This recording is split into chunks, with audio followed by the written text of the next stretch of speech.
On today's episode, we're going to talk about building the perfect team, both personal and in business, the infrastructure, and the new podcast.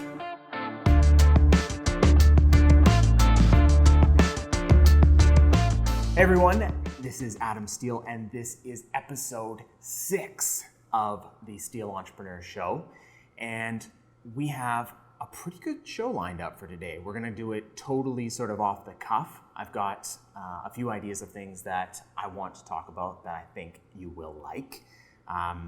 This last couple weeks, not a lot of inspiration. While we've been kind of rolling episodes, we had like one episode banked.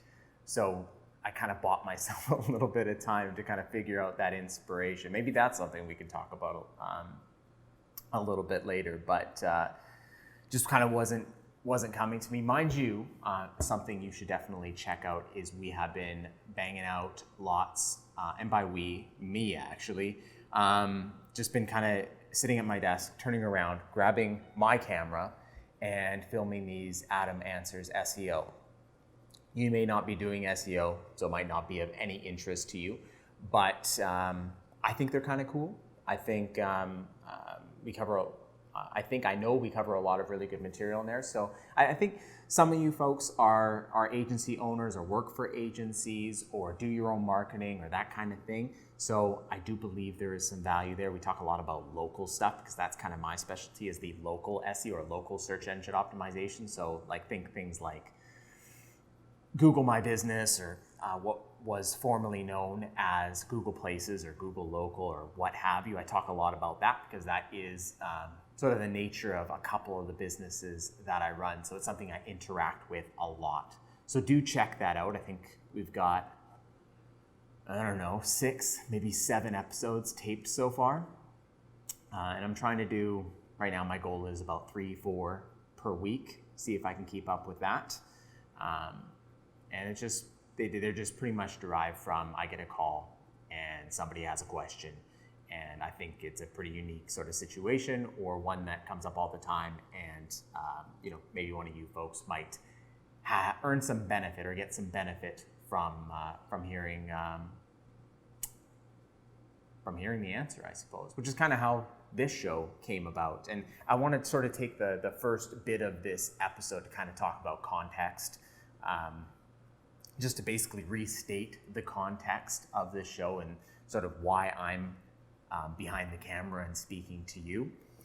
This show was started just because I was having a lot of these conversations already, but with other people. And I thought, a lot of them were really, really fun conversations. And I just felt like if they were recorded in some way, like if some of the information was recorded in some way and then put in a format, whether it be a podcast or a show like this, that it would be really valuable to somebody. Maybe not somebody in sort of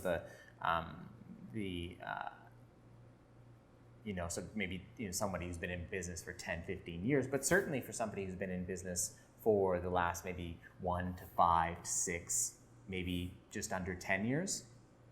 So that's sort of the idea behind this show.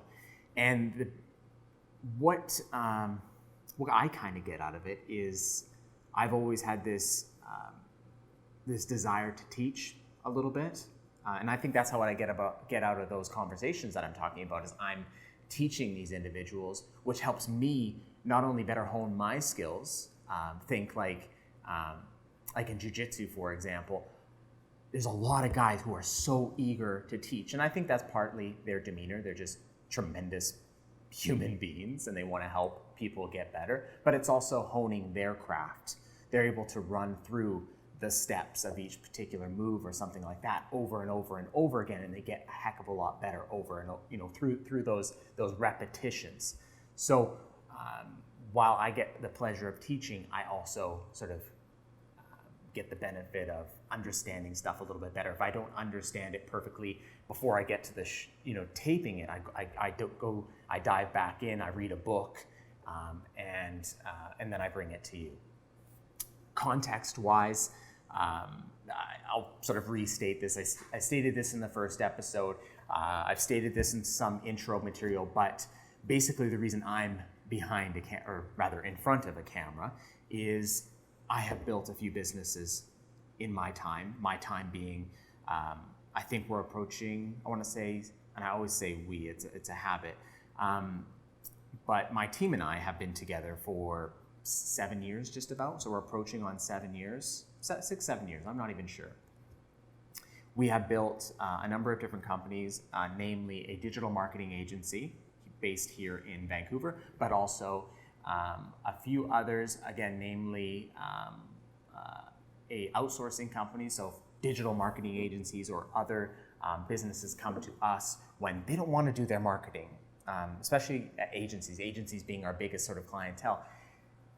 And there's a few other smaller ones, but we have amassed a tremendous team, some great clients, and are doing some pretty, relative to what I've made in the past, some pretty killer revenues.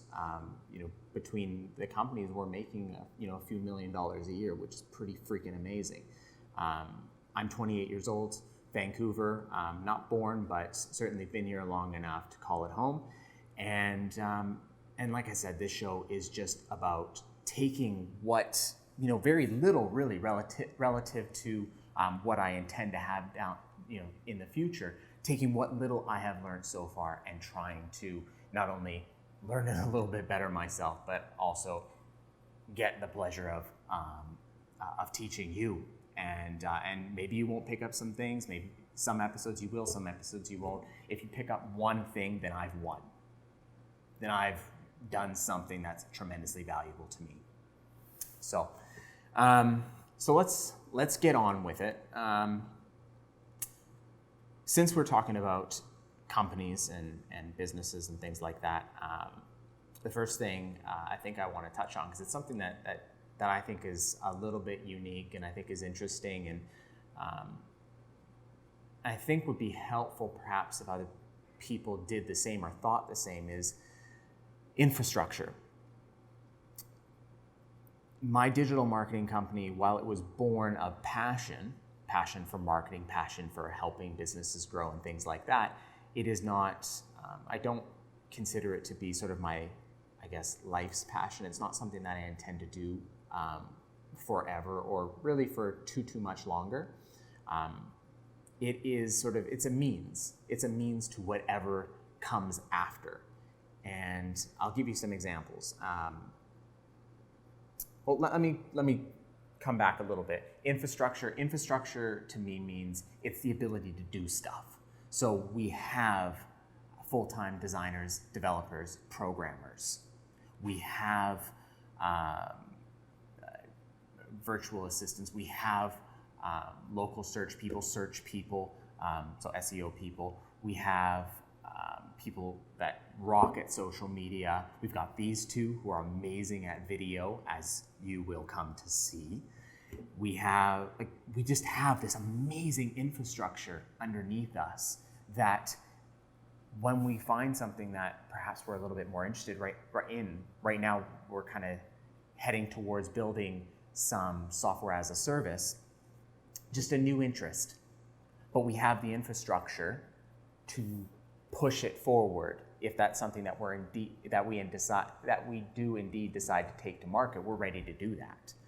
If I decide to get involved in, I don't know, I've always, and this is kind of a really strange thing, is I've always wanted to build a law firm. No idea why. It just seems like a really interesting thing to do. I've always had sort of an affinity for law. So if I'm able to hook up perhaps with a lawyer in town, him and I go into business together, although I think there are some rules around that might get in my way, but let's suppose there isn't, I can help him build that law firm and he handles the client side. That would be amazing, right?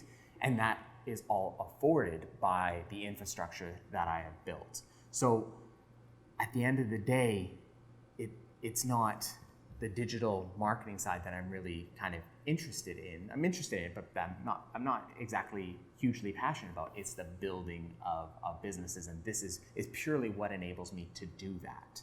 So it's, as far as how it applies to you, I don't think it's always necessary to do something that, at least when you're starting, perhaps, that you're necessarily super passionate about. It definitely helps, but I think approaching it with a longer term plan, building something that will then enable you to do something even better, or something you're even more passionate about. That's my plan, and I think it's not a bad one to think about, to ponder about, and see if it's something that might be suitable for you.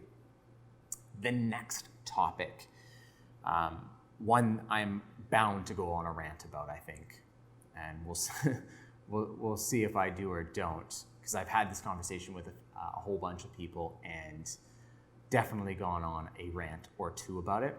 And again, it's relevant to sort of the last thing I talked about, and it's about team, but it's not necessarily just team as far as like business is concerned. It's also the team that you build around you personally, whether it be your friends or spouse or what have you. There's, as I'm sure everyone well knows, there is that saying that you are the, I don't know exactly how it's worded, you are the sort of, you are the people that you surround yourself with, the sum, I think it is, of the people you surround yourself with. And I believe in that a huge deal. In business, team has been everything. And we've been successful only because of the people that we've surrounded ourselves, whether it's been the actual people on our team, our developers, our local search techs. Not only them, but the people that we've met along the way have been a tremendous help, because they generate leads for us and things like that. And if you surround yourself with the wrong people, it can go the absolute other way. And that's happened. We've hired, I'd be lying if I said the number, but we've probably hired a good 100 people over the years, and maybe even more than that, maybe a couple hundred. And I probably fired 2/3 of that. And most of them were quick fires. We tested them out. They didn't, meet our expectations, for which we weren't super clear about in the start. We're getting better at that. When you hire someone, the best thing you can do is be crystal clear about what is expected. Don't just bring them in the door and expect them to, go off and do their thing and be a self-starter. Some people are like that. Most people are not like that. And even if they are like that, it's incredibly important that you define what it is that they need to do to meet your standards. And where I haven't done that is usually where it's bitten me in the ass the hardest. And I can think of folks that have come into our organization and totally poisoned it within a week. People were complaining, people were unhappy. We had gone from having this really sort of happy, hard-working environment to one that, for lack of better phrasing, was just, it was polluted. It was polluted by this individual who I'd hired and had come in and had just started talking to people and putting like weird thoughts into their minds and stuff. That was a really bad hire, and I didn't have a lot of expectations for the guy. I didn't have like a plan for him or anything. He just seemed like a really talented dude, and it doesn't matter how talented they are or how smart they are. That doesn't matter. It's how suited are they for the position. How effective will they be doing the tasks that you've set in front of them? A lot of people can do tasks, and they don't have to be incredibly intelligent, which leads into another hire I made, a good friend and a guy that I have more respect for than I got to say just about anybody I've hired. An absolute genius. Like, actually, I swear to God, if you tested his IQ, he would be a genius.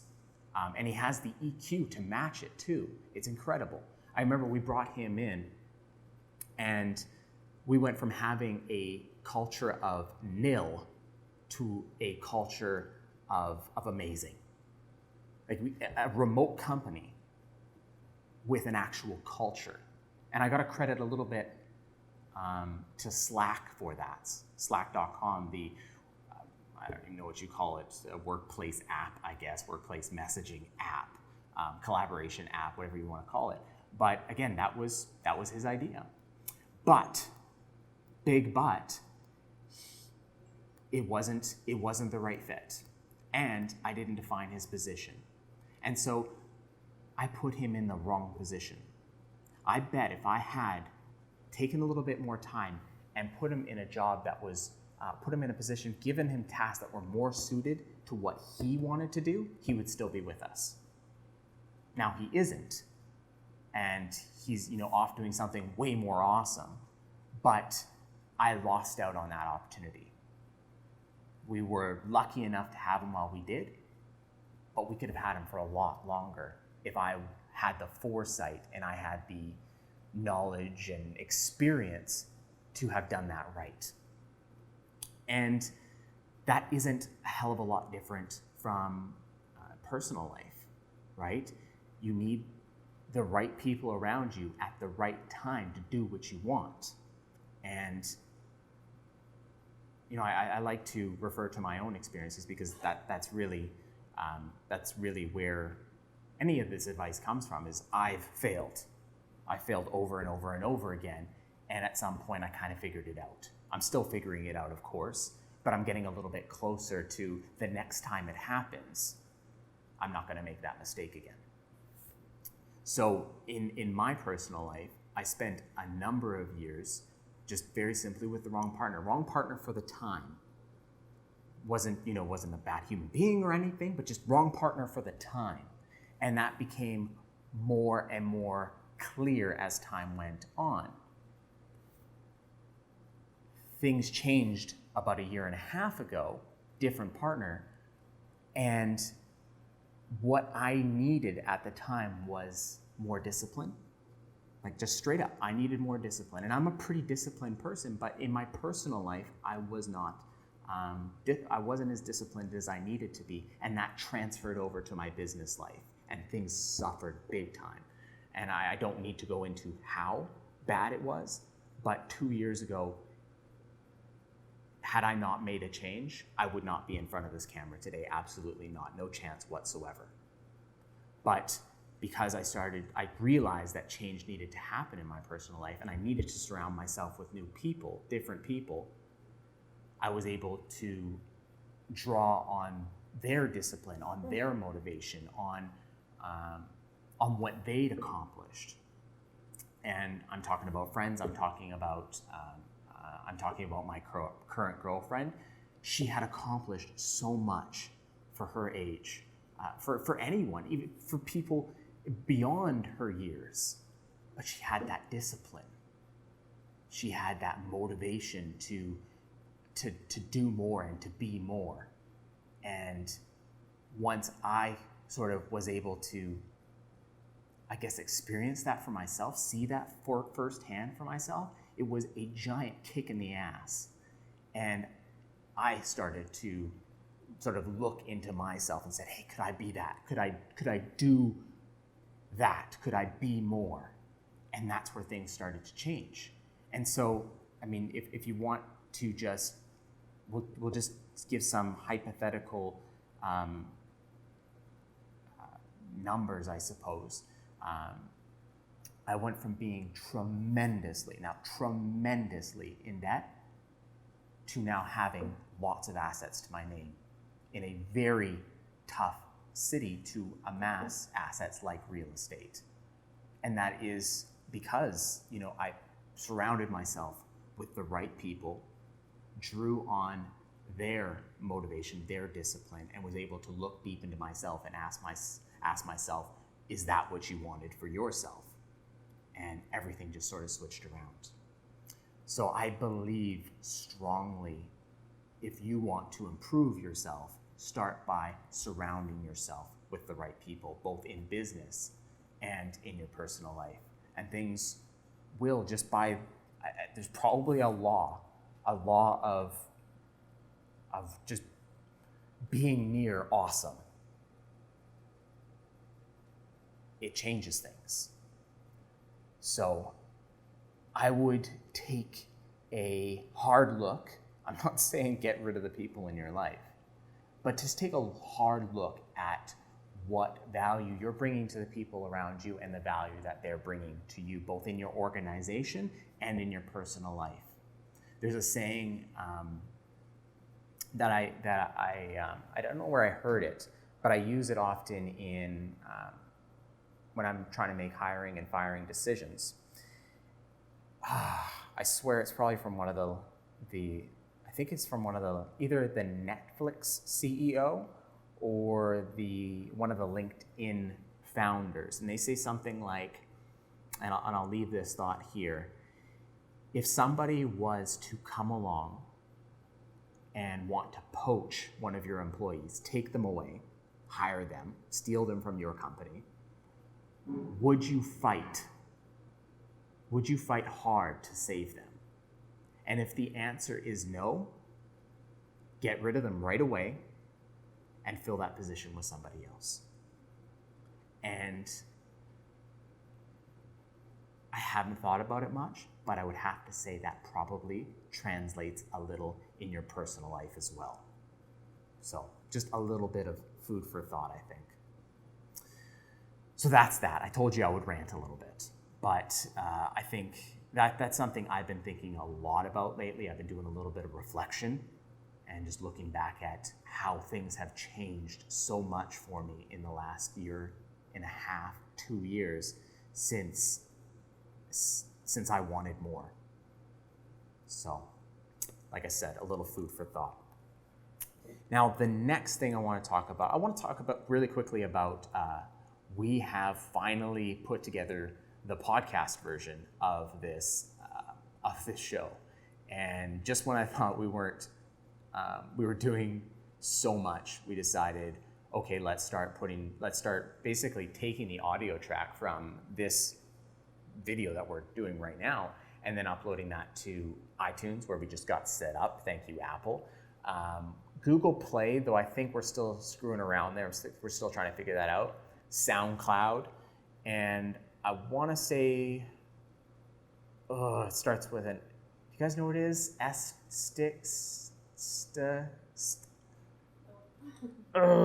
don't remember what it is off the top of my head.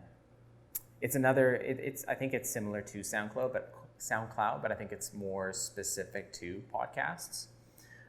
So if you frequent any of those, be sure to subscribe to the podcast, especially, I know, there are a lot of good YouTube shows out there that I don't make the time to just sit down in front of my computer and watch the actual video.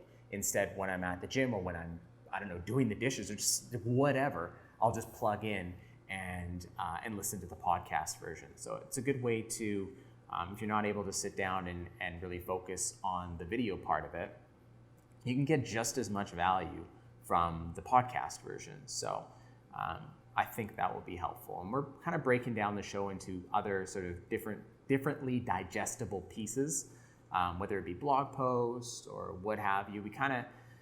The idea is to make it digestible for everybody. Some folks just don't like videos. Some people just don't like podcasts. Some people love blog posts. So I want them to make it accessible to everyone. And that's sort of the idea behind the blog post, or the podcast rather. The next piece that I'd like to talk a little bit about, the next topic that I'd like to cover, is a little bit about motivation and motivating the people around you. Motivating yourself, for that matter. But usually in the case of motivating myself, there really isn't a need. There's a reason why I'm doing what I'm doing. I've already explained that to myself, whether I've done it consciously or it's been done subconsciously. So I don't know how much I'll cover about motivating yourself, but as far as motivating others is concerned, it's been a more relevant or a more it's been a bit more top of mind lately, because we've been thinking about doing a lot of new things, starting on a lot of different, either just building different products within a business unit, or starting new businesses entirely, like the one I mentioned before, the SaaS product that we're working on. I have a tendency to just do and not explain. And so I'd say, Serge, I need you to build me a website. And I would kind of leave it at that. And I would expect him to be like, oh, just ask me the questions, kind of thing. Just totally the wrong way to do about it. Kind of totally the wrong way to go about it. But I do a lot of assuming, unfortunately, that everybody is on the same page as me, which is absolutely not true. And I would say, Alex, look at the SEO considerations, and John, I need you to do some research here, and so on and so forth. And somewhere down the road, I might decide to tell everybody what we're doing. And by that time, I'm getting a question like, why am I even doing this? Or like, what is this for? Or, nobody is on the same page whatsoever. And so I'm trying to, as we go into these things, I'm trying to think a little bit more about why we're doing these things, or at least maybe not so much, why am I doing these things, but why should they care about, why should my team, why should the people that I employ, why should my contemporaries or whatever, why should they be interested in coming along for the ride? And I think why and motivation have a lot to do with each other. And I think about motivation as, when someone asks me, how do I motivate my team? I think about, okay, well, what is to motivate? It's to have a motive. And a motive is a reason. And a reason goes back to why, right? So why is it that I am doing this? Why does it matter to me? What is going to come of it? And so lately I've been going back to different projects that we're working on, that we had started previously, and taking the time to sit down with the folks that are involved with it, and just say, like, why are we doing this? Why is it important to you? I'll give you a perfect example. Why I lost my example. I need to come up with a new example. Why do we do what we do as a digital marketing agency? I mentioned that it is not my true passion. If there is one passion that I get from it, or one passion that it fulfills, and it's just helping, really, helping businesses like my own be tremendously successful by leveraging these skills that they're, quite frankly, paying me to hone. Now, they wouldn't have hired me if I didn't already have them, or they wouldn't continue to pay me if I didn't continue to improve. But client work's kind of sweet like that. They pay me to be better. It's kind of an interesting way to look at what a lot of people, consider to be kind of soul-sucking client work. But in any event, it's awesome because of that, but more so, it's awesome because month after month, we're able to see that this is making a big impact in these people's businesses, which translates to a big impact in their lives and the lives of, I always forget about this, but these businesses that I've built, it supports people. It supports the people that work for me, but it also supports the people, their dependents, right? And in the same way, what we are able to accomplish for these clients of ours, that helps their business, and that helps keep the people that work for that business employed, and with growth, they're able to employ more people. Like, just think about the impact. It's it's kind of staggering. So when I need to remind people on my team why they do something, why we do what we do, why we're around, I go back to that. But not everybody is going to be motivated by that necessarily. So I find that I can sort of explain that to everybody, and for some that's going to be what they need, right? But not everybody is motivated by helping people. That just is the way it is. They're motivated by other things, or that motivates them, but that's not their biggest motivation. And so sometimes, perhaps oftentimes, the best thing that you can do to start is talk to your team members. And I'm super guilty about this, is I don't sit down one-on-one. And again, I'm remote, so it doesn't make it any harder, but you're not belly to belly with, for lack of better phrasing, with these people. So I guess it's just not quite as common, or to really get to know them and all that kind of stuff. So I recommend, and I've taken it upon myself recently this desk moves, to spend a little bit more time getting to know them and getting to know what motivates them specifically. And a lot of people will be very frank with you. Money. And that's fine. There's nothing wrong with that. I would be lying if I say money didn't motivate me a little, right? But if I know what is their chief motivator, then I'm not going to waste time trying to explain why, these sort of altruistic motives. I'm going to explain to them that we do better work, clients are happier, clients are more likely to refer other clients. If we have more clients, we can pay you more money. It's very simple, right? So sometimes your approach, and my mom would probably say, I raised you too differently, right? My approach was different for each one of you, my brother and I. And I think the same thing applies here, is people have different motives, and you need to either teach or lead them differently. So that's my little piece on motivation. And it's not something I've mastered in the least. I think I'm a decent leader. I think I've kept a lot of people motivated for a long time, but from time to time, that needs to be adjusted. And I need to go back and figure out where I'm failing. And I think, regardless of how good or not you think you are at leading your team or managing your people, it's something to think about a little bit, for sure. So I think that's not only all the time we have today, but pretty much all I had to kind of go into. I had mentioned that last couple weeks have been pretty lame on inspiration, so it's not like I've been just loaded with ideas.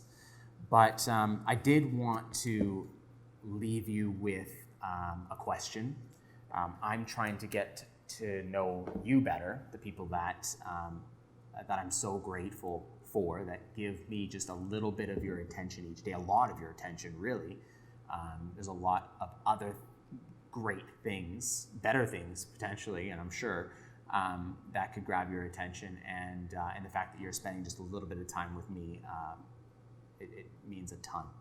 So my question is, what do you do? What is your hustle? What is your job? What is your business? What is your what? I want to know, because I want to do my best to sort of cater this show to my audience, to you guys, and come up with content that would appeal to you and hopefully help you in your own journey.